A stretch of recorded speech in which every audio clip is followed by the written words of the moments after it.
రాజ్ భవన్ లో గవర్నర్ జిష్ణుదేవ్ తో భేటీ అయ్యారు ఆల్ పార్టీ నేతలు. ప్రభుత్వం నుంచి మంత్రులు Ponnam Seethakka, Konda Surekha, Vakiti Srihari, PCC chief Mahesh Kumar Goud, BC ఎమ్మెల్యేలు భేటీలో పాల్గొన్నారు.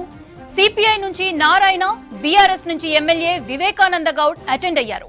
అసెంబ్లీ మండలిలో ఆమోదం పొందిన పంచాయతీ మున్సిపల్ సవరణ బిల్లును ఆమోదించాలని విజ్ఞప్తి చేశారు. 2 బిల్లులు ఆమోదం లభిస్తే స్థానిక సంస్థల ఎన్నికల్లో బీసీలకు 42% రిజర్వేషన్లు అమలు జరుగుతాయని వివరించారు.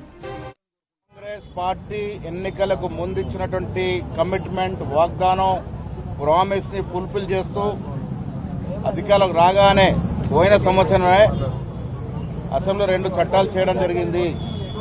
చట్టాలు కేంద్రంలో పెండింగ్ ఉంటే ఆర్డినెన్స్ చేయడం జరిగింది. మళ్ళీ ఇవ్వాలి.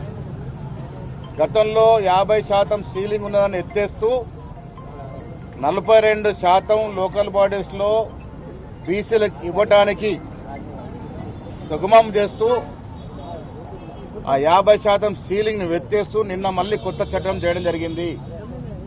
అది గవర్నర్ గారికి వస్తుంది కాబట్టి ఈ రాష్ట్రంలో బీసీలు 56.33% ఉన్నారని కాస్ట్ సర్వే ద్వారా శాస్త్రీయబద్దంగా ఒక డాక్యుమెంట్ ని తెలంగాణలో కాంగ్రెస్ ప్రభుత్వం ఇచ్చింది. ఆ డాక్యుమెంట్ ఆధారంగా మాకు రిజర్వేషన్ ఇవ్వాల్సిందిగా బీసీ సంఘాలు కోరుతా ఉన్నాయి.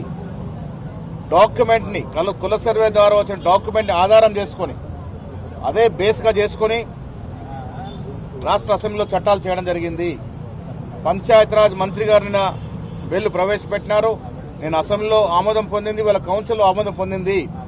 సో గవర్నర్ గారిని మేమందరం కూడా ఆల్ పార్టీస్ ఇక్కడ కాంగ్రెస్ తో పాటు BRS party, CPI party, CPM party, TJS పార్టీతో అందరం కూడా గవర్నర్ని కలిసి వారికి వాస్తవాలు వివరించి ఈ బిల్లుని ఆమోదం చేసే విధంగా వారి సహకారం ఉండాల్సిన కోరడం జరిగింది.